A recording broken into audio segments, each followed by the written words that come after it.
आज हम बात करेंगे टोकोफोबिया के बारे में। टोकोफोबिया जो है वो एक ऐसा फोबिया है जिसमें जो है वो प्रेगनेंसी का जो है वो फीमेल के अंदर जो है वो पाया जाता है।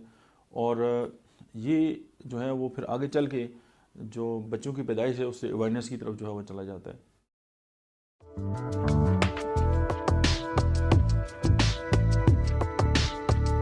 और अक्सर जब आपके पास कोई इस तरह के पेशेंट आते हैं जिनमें प्रेगनेंसी के जो है वो इश्यूज़ होते हैं, तो आपको ये बात ज़रूर ध्यान में रखनी चाहिए कि वो जो फीमेल है वो क्या टोकोफोबिया का शिकार तो नहीं है।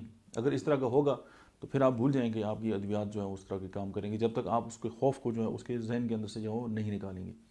अब प्रेगनेंसी का जो खौफ जो है वो औरतों को जो है वो प्रेग्नेंट होने से जो रोकता है, या वो जो है वो सी सेक्शन जो है उसको जो है वो प्रेफर करती हैं बजाय जो नॉर्मल एक डिलीवरी है उससे। उसकी वजह कि उनके अंदर एक खौफ जो है वो बैठा होता है। और ये अक्सर उन ख़वातीन के अंदर जो है वो पाया जाता है जो फर्स्ट टाइम जो है उनकी प्रेगनेंसी होती है। लेकिन कुछ ख़वातीन ऐसी भी होती हैं कि उनके पहले बच्चे भी होते हैं, लेकिन फिर भी उनके अंदर एक खौफ आया जाता है कि प्रेगनेंसी होगी तो पता नहीं उनके साथ क्या हो जाएगा। तो वो पैनिक अटैक्स और इसका जो सिम्टम्स हैं, दिल की धड़कन का तेज़ होना, ब्लड प्रेशर और बाकी मामला, वो उनको जो है वो डिस्टर्ब करते हैं घबराहट के साथ। और मतलब है कि आप इसको जो है अगर हम इसकी जो है वो ट्रीटमेंट की अगर हम बात करें, तो ट्रीटमेंट में जो है वो सबसे पहले जो मेडिसिन आएगी हम उस एकोनाइट जो है, क्योंकि एंजाइटी की और फोबिया की जो फर्स्ट लाइन जो मेडिसिन हैं उनमें एकोनाइट जो है वो सरफहरिस्त है।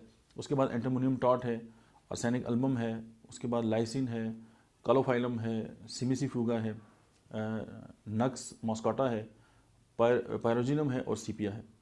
तो ये जो मेडिसिन है ये आप इस्तेमाल करके इस तरह की जो फीमेल हैं उनको ट्रीट भी कर सकते हैं, और ये मेडिसिन उसकी प्रेगनेंसी होने में भी जो है वो हेल्प करेंगी। Thank you very much.